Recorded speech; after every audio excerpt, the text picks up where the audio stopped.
Hello students, my name is Manisha and welcome to my YouTube channel. Students, आज की इस video में हम बात करने वाले हैं सर्विस क्वालिटी मॉडल के बारे में, जो एक हमारी रिक्वेस्टेड वीडियो है। ठीक है, आज यहाँ पे स्टूडेंट्स की जो है मेरे पास रिक्वेस्ट आई थी इस टॉपिक के ऊपर वीडियो बनाने के लिए, इसीलिए जो है मैंने आज की वीडियो बनाई है। तो वीडियो आपके लिए काफ़ी ज़्यादा यूज़फुल होने वाली है, क्योंकि वीडियो में हम आज सर्विस क्वालिटी मॉडल को जो है डिटेल में यहाँ पे हम कवर करने वाले हैं। तो वीडियो को आप एंड तक जरूर देखिएगा बिना स्किप किए हुए। तो चलिए वीडियो को स्टार्ट करते हैं। तो सबसे पहले यहाँ पे हम बात करेंगे सर्विस क्वालिटी मॉडल, या फिर इसका यहाँ पे नाम हो सकता है SERVQUAL।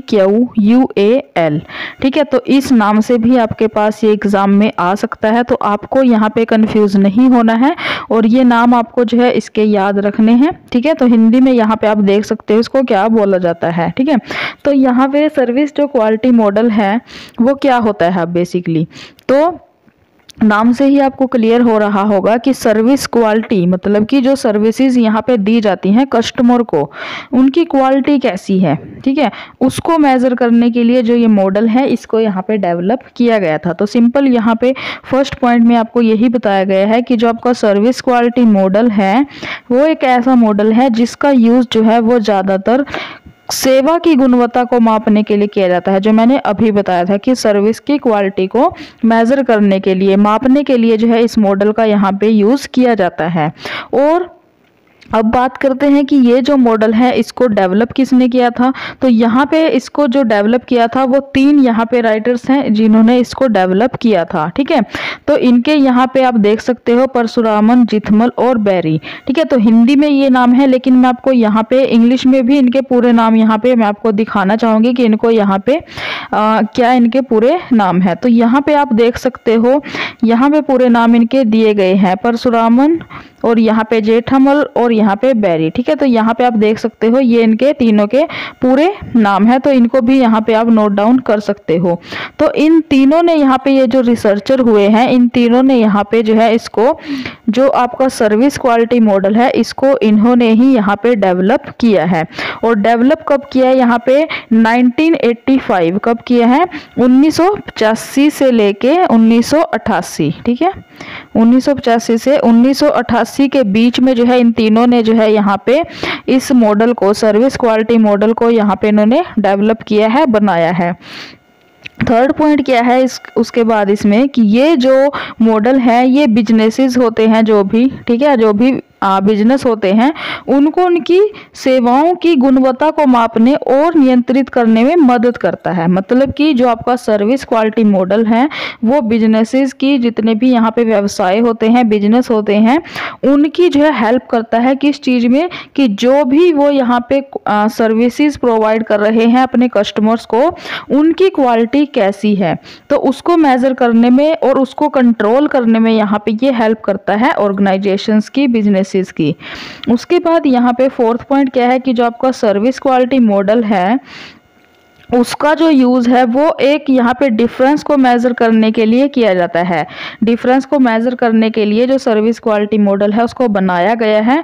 और किस डिफरेंस को मेज़र करता है ये, कि जो कस्टमर है, जो पीपल हैं, वो क्या चाहते हैं और उन्हें जो सर्विसेज मिली हैं उनके बारे में वो कैसा महसूस करते हैं, क्या उनका फीडबैक है।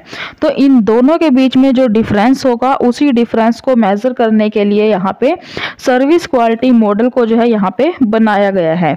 उसके बाद जो आपका सर्विस क्वालिटी मॉडल है ये जो है यहाँ पे समूहों को ये पता लगाने में हेल्प करता है कि उनकी जो सेवा वितरण है उसमें कहाँ कमी है और वो कहाँ बेहतर हो सकती है। मतलब कि जो ये आपका सर्विस क्वालिटी मॉडल है ये यहाँ पे बिजनेसेस होते हैं, जो भी ऑर्गेनाइजेशंस होती हैं, उनकी हेल्प करता है किस चीज़ में, कि जो भी उनका जो सर्विस डिस्ट्रीब्यूशन है, जैसे भी वो कस्टमर्स को अपने यहाँ पे सर्विसेज प्रोवाइड कर रहे हैं जो भी, तो उनका जो डिस्ट्रीब्यूशन है उन सर्विसेज का, उनमें कहाँ पे यहाँ पे कमी है, ठीक है, और कैसे वो उनको और बेहतर कर सकते हैं। तो उस चीज़ में जो है यहाँ पे हेल्प करता है ऑर्गेनाइजेशंस की, कौन, सर्विस क्वालिटी मॉडल। उसके बाद यहाँ पे नेक्स्ट जो आपका इसमें टॉपिक है कि सर्विस क्वालिटी मॉडल के मूल आयाम क्या क्या हैं। आयाम या फिर यहाँ पे आप इसको कारक भी बोल सकते हो, मतलब कि फैक्टर्स आप बोल सकते हो बेसिकली इनको, ठीक है। तो इसके जो सर्विस क्वालिटी मॉडल है उसके क्या क्या फैक्टर्स हैं, तो बेसिकली यहाँ पे इसके 10 फैक्टर्स हैं, 10 फैक्टर्स हैं, ठीक है। तो जिनका यूज़ जो है यहाँ पे जो सर्विस क्वालिटी होती है उसको इवेल्युएट करने के लिए और उसमें यहाँ पे सुधार करने के लिए, अगर कोई कमी है तो उसको बेहतर बनाने के लिए जो है इन सब चीज़ों का यूज़ किया जाता है। तो कौन कौन से फैक्टर्स के ऊपर डिपेंड करता है आपका सर्विस क्वालिटी मॉडल, तो सबसे पहले है यहाँ पे टेंजिबल, जिसको बोलते हैं मूर्त। तो इसमें क्या है, तो जो आपका ये टेंजिबल फैक्टर है इसमें जो है जो सर्विस होती है, सर्विस सेटिंग वो कैसी दिखती है, और इसमें क्या इंक्लूड करेंगे, कैसी दिखती है, मतलब कि जो सुविधाएं हैं, जो टूल्स हैं, उपकरण हैं, जो सर्विसेज हैं, टूल्स हैं, और जो एम्प्लॉयज़ हैं, ठीक है, जो सर्विस एम्प्लॉयज़ हैं वो कैसे दिखते हैं, इसमें इनको इंक्लूड किया जाता है कि इसमें टेंजिबल में कैसे दिखते हैं। मूर्त मतलब आपको पता है कि जो दिखाई देता है, ठीक है ना, तो कैसे आप उसको जो है यहाँ पे कैसे वो दिखते हैं। सेकंड पॉइंट इसका क्या है, जवाबदेही। जवाबदेही जो फैक्टर है इसके ऊपर डिपेंड करता है आपका यहाँ पे इसके ऊपर बेस्ड है आपका सर्विस क्वालिटी मॉडल। तो जवाबदेही में क्या है कि ये जो यहाँ पे इस पॉइंट में क्या मेज़र किया जाता है, इसमें ये मेज़र किया जाता है कि जो सर्विस प्रोवाइड करने वाले हैं, जो सर्विस प्रोवाइडर्स हैं, वो जो है यहाँ पे कस्टमर्स की हेल्प करने के लिए कितने तैयार हैं और वे कितनी जल्दी कस्टमर्स की ज़रूरतों को जो है यहाँ पे पूरा करते हैं, और जो भी उनको यहाँ पे प्रॉब्लम्स हैं कैसे वो कब तक उनका जो है रिप्लाई देते हैं कस्टमर्स का। तो ठीक है, तो इस चीज़ को इसमें इंक्लूड किया जाता है। थर्ड इसमें पॉइंट क्या है, संचार, जिसको हम बोलते हैं कम्युनिकेशन। अब इस पॉइंट में क्या है, ये जो पॉइंट है यहाँ पे ये आंकलन करता है कि जो सर्विस प्रोवाइड करने वाले हैं, जो सेवा प्रदाता है, ठीक है, और जो कस्टमर हैं वो एक दूसरे से कितनी अच्छी तरह यहाँ पे बात कर सकते हैं। जैसे स्पष्ट और समझने योग्य जानकारी देना, एग्जाम्पल यहाँ पे दिए गए हैं, सक्रिय रूप से सुनना और सही जानकारी भेजना, ये इसके एग्जाम्पल है। कहने का मतलब इसमें यही है कि कम्युनिकेशन कि जो यहाँ पे सर्विस प्रोवाइडर है और कस्टमर्स हैं वो एक दूसरे से कैसे और कितनी अच्छी तरह यहाँ पे बातचीत कर सकते हैं, उसको इसमें इंक्लूड किया जाता है। नेक्स्ट जो आपका पॉइंट है वो क्या है, यहाँ पे विश्वसनीयता।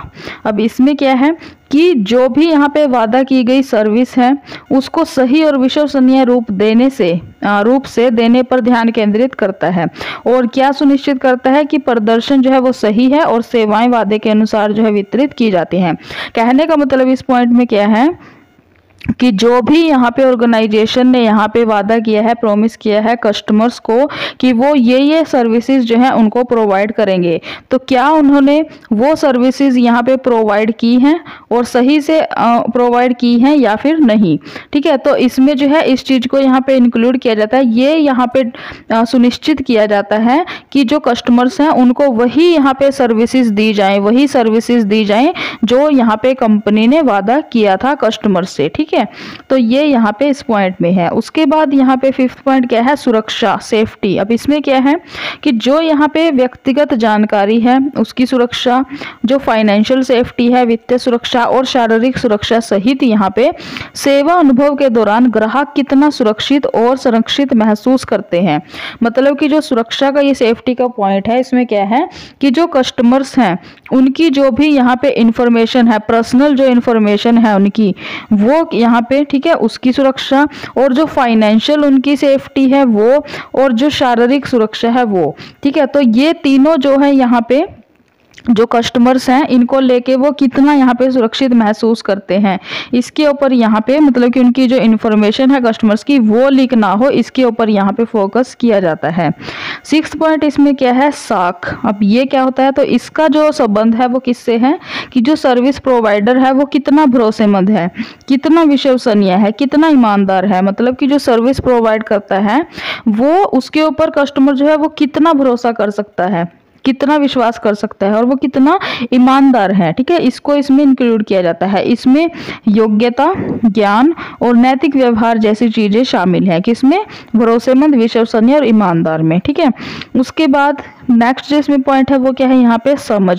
अब ये क्या है, तो जो ये चीज है ये क्या आंकलन करता है, ये कि जो सर्विस प्रोवाइडर है वो कितनी अच्छी तरह से दिखाते हैं कि वे ग्राहकों की ज़रूरतों, प्राथमिकताओं और मानकों को समझते हैं और वे उन ज़रूरतों को पूरा करने के लिए अपनी सेवाओं को कितनी अच्छी तरह से यहाँ पे तैयार करते हैं। कहने का मतलब सिंपल क्या है इसमें, कि जो भी यहाँ पे सर्विस प्रोवाइड करने वाला है वो कस्टमर्स की नीड्स को, कस्टमर की ज़रूरतों को यहाँ पे कितनी अच्छी तरह से समझता है और कैसे उनकी प्रॉब्लम्स को वो दूर करता है, कितनी अच्छी तरह और कितनी जल्दी उनको वो सॉल्व करता है।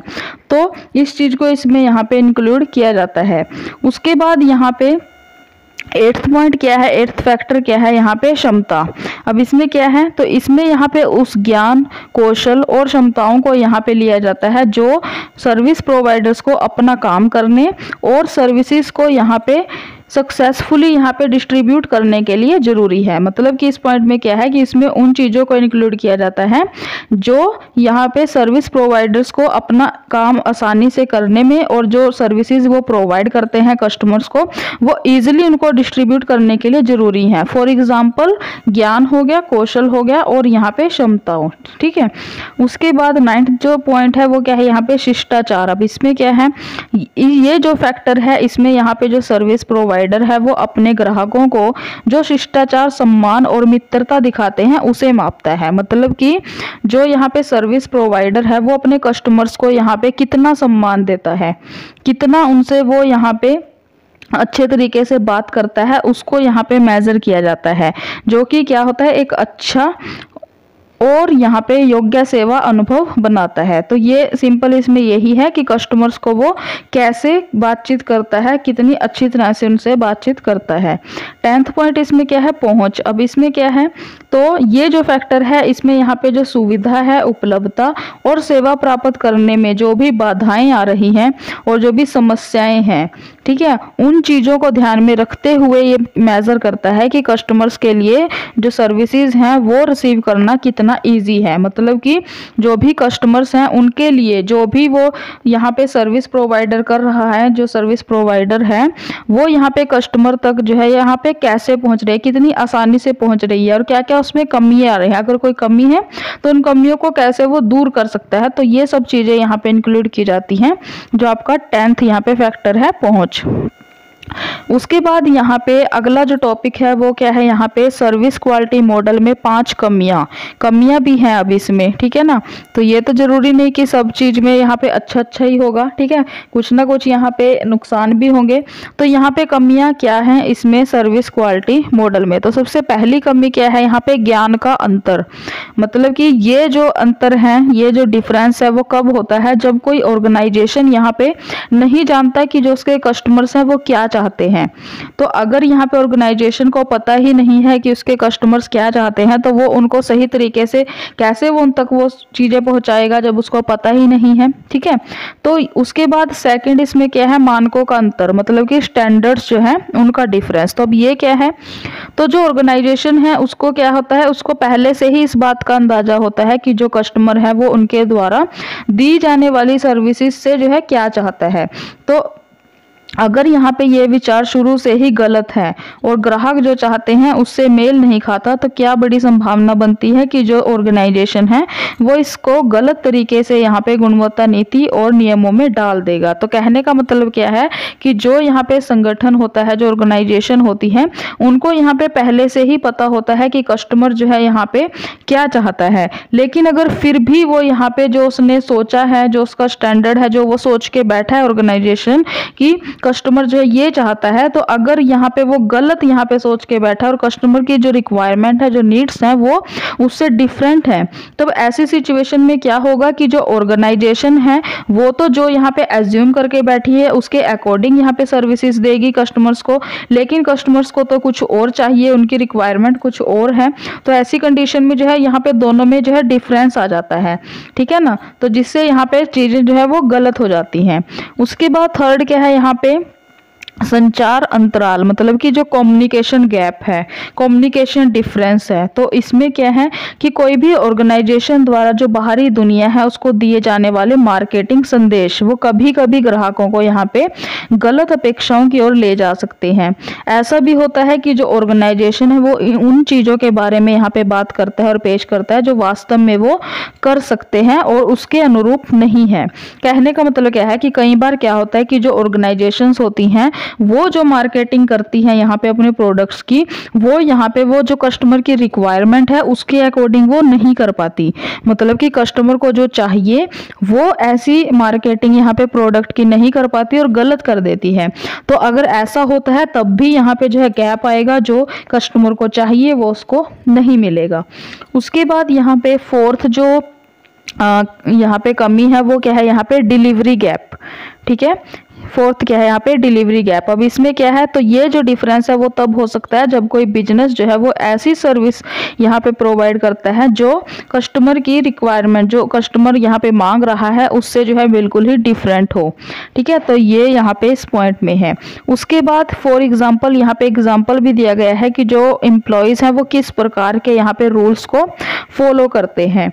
फिफ्थ जो पॉइंट है इसमें यहाँ पे संतुष्टि का अंतर मतलब कि सेटिस्फैक्शन गैप, सेटिस्फैक्शन डिफरेंस यहाँ पे। तो ये कब होता है, तो ये तब होता है जब ग्राहक जो है कस्टमर जिस चीज की वो यहाँ पे अपेक्षा कर रहा है, जिस चीज को वो चाह रहा है, वास्तव में रियलिटी में उसको वो चीज़ नहीं मिलती है और जो चीज़ उसको मिलती है वो जो वो चाहता है उससे बिल्कुल ही डिफरेंट होती है। तब जो है यहाँ पे क्वालिटी में जो है सबसे बड़ा यहाँ पे डिफरेंस जो है वो आ जाता है। उसके बाद नेक्स्ट इसमें टॉपिक क्या है आपका, जो सर्विस क्वालिटी मॉडल है उसके अनुप्रयोग। अनुप्रयोग मतलब यहाँ पे आप यूजेस भी बोल सकते हो कि जो सर्विस क्वालिटी मॉडल है उसका यूज जो है उपयोग कहाँ कहाँ पे किया जाता है। तो सबसे पहला जो इसका यूज है वो कहाँ पे किया जाता है, सेवा गुणवत्ता माप, जो सर्विस क्वालिटी मेजर मतलब कि सर्विस क्वालिटी को मेजर करने में इसका यूज किया जाता है।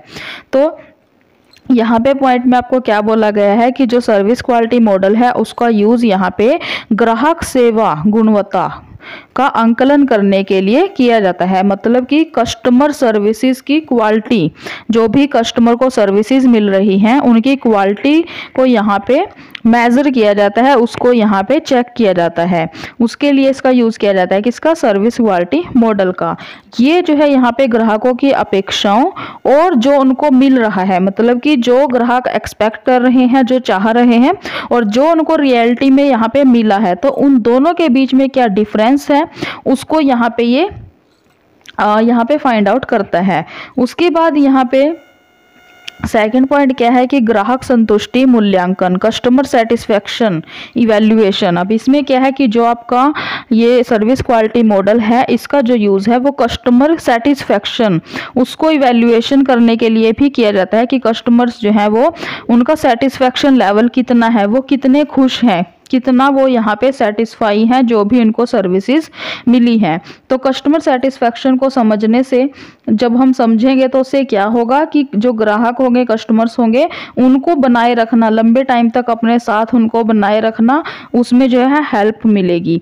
और जो यहाँ पे कंपनियां हैं वो यहाँ पे 5 जो आयाम होते हैं, ठीक है ना, 5 जो यहाँ पे फैक्टर्स होते हैं, उनमें ग्राहकों की अपेक्षा और विचारों की तुलना करके ये आंकलन कर सकती है कि उनकी सेवाएं ग्राहकों की ज़रूरतों से जो है यहाँ पे कितना मेल खाती है। मतलब कि यहाँ पे सिंपल सी बात है, इसमें यहाँ पे कस्टमर सेटिस्फेक्शन के ऊपर यहाँ पे बात की गई है कि जो आपका सर्विस क्वालिटी मॉडल है उसका यूज़ यहाँ पे कस्टमर सेटिस्फेक्शन को जानने के लिए, उसको इवेल्युएशन करने के लिए किया जाता है कि कस्टमर का सेटिस्फेक्शन लेवल कितना है, क्या है।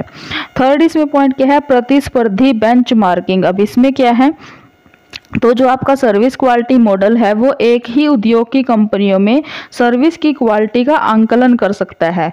मतलब कि जो एक ही उद्योग है उसकी काफ़ी सारी इंडस्ट्रीज़ हैं, इंडस्ट्री की काफ़ी सारी कंपनीज हैं आगे, ठीक है, उनके बारे में जो है उनमें क्या सर्विसेज की क्वालिटीज़ है उनको यहाँ पे ये मेज़र करता है। जो ऑर्गेनाइजेशन है वो कस्टमर्स की यहाँ पे धारणाओं को और अपेक्षाओं को माप कर और तुलना करके अपनी प्रतिस्पर्धी स्थिति, ताकत और कमजोरियों का निर्धारण कर सकते हैं। मतलब कि जो यहाँ पे ऑर्गेनाइजेशन है वो कस्टमर्स क्या चाहते हैं उनको जो है यहाँ पे और वो क्या दे रहे हैं सर्विसेज उनको, तो उनकी कंपैरिजन करके दोनों की वो जो है यहाँ पे अपनी प्रतिस्पर्धी जो ताकत है, उनकी कमजोरियां हैं, ठीक है, उनको जो है यहाँ पे वो चेक कर सकते हैं कि क्या वो कस्टमर्स की नीड्स के अकॉर्डिंग उनको जो है यहाँ पे प्रोवाइड कर रहे हैं सर्विसेज या फिर नहीं। फोर्थ इसमें पॉइंट क्या है, प्रशिक्षण और विकास। अब इसमें क्या है, तो जो सर्विस क्वालिटी मॉडल है आपका वो यहाँ पे स्टाफ प्रशिक्षण और जो डेवलपमेंट है, डेवलपमेंट की रिक्वायरमेंट है उनकी जो है यहाँ पे पहचान करता है। मतलब कि जो भी यहाँ पे सर्विस प्रोवाइड करने वाले हैं उनको क्या क्या ट्रेनिंग देनी चाहिए, क्या क्या ट्रेनिंग उनको चाहिए, उनकी डेवलपमेंट के लिए क्या क्या नीड्स हैं, उनकी जो है ये पहचान करता है, पहचान करने में हेल्प करता है।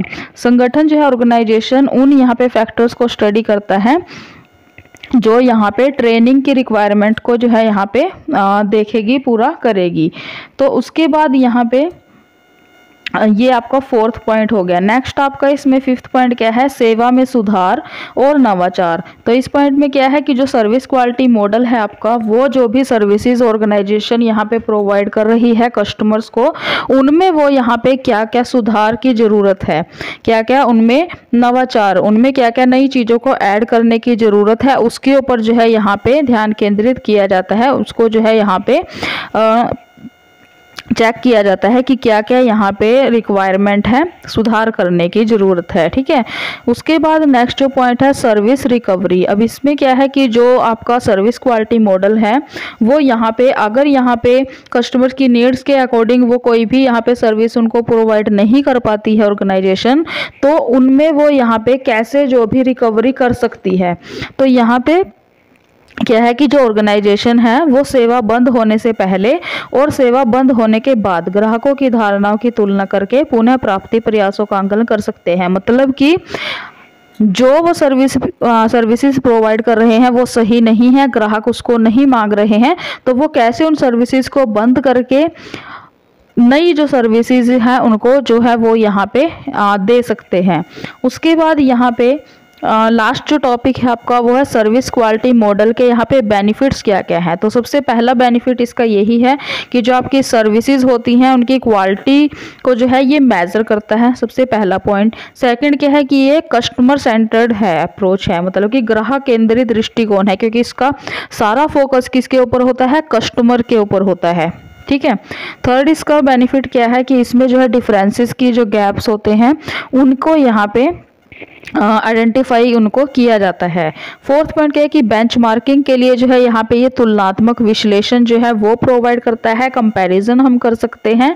और फिफ्थ पॉइंट क्या है कि सुधार अगर हमें कोई भी चाहिए तो उसके लिए हमें क्या क्या कार्रवाई करनी पड़ेगी, वो सब भी जो है यहाँ पे इससे होता है। तो ये इसके बेनिफिट हैं। उसके बाद यहाँ पे सर्विस क्वालिटी मॉडल के कुछ आपको नुकसान भी हैं।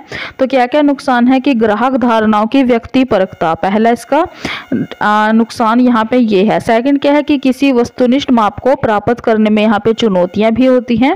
और थर्ड क्या है कि सेवा की गुणवत्ता के बारे में ग्राहकों की व्याख्या पर निर्भरता, मतलब कि जो आपकी सर्विसेज हैं, जो भी ऑर्गेनाइजेशन है, जो भी वो सर्विसेज यहाँ पे प्रोवाइड कर रही हैं कस्टमर्स को, ठीक है, तो वो सही है या नहीं वो किसके ऊपर डिपेंड करेगा, उनकी क्वालिटी सही है या नहीं वो डिपेंड करेगा कस्टमर्स के ऊपर कि कस्टमर यहाँ पे क्या रिव्यू देता है, क्या फीडबैक देता है उन सर्विसेज के बारे में।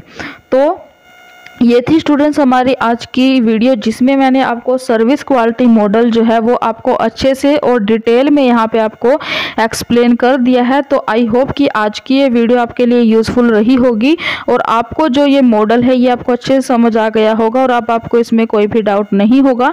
लेकिन अगर आपको अभी इसमें कोई भी चीज़ समझ नहीं आई है तो आप जो है मुझे इसी वीडियो के कमेंट सेक्शन में कमेंट कर सकते हो। मैं जल्दी से जल्दी आपका रिप्लाई करने की यहाँ पे पूरी कोशिश करूँगी। तो यहाँ आज के इस वीडियो में स्टूडेंट्स इतना ही। नेक्स्ट जो वीडियो होगी उसमें हम अपना जो हमारा स्टैट का सब्जेक्ट चल रहा है उसका जो हमारा टॉपिक है उसी को ही हम अगली नेक्स्ट वीडियो में कवर करेंगे। तो मिलते हैं स्टूडेंट्स जल्दी ही नेक्स्ट वीडियो में, एंड तब तक थैंक यू सो मच।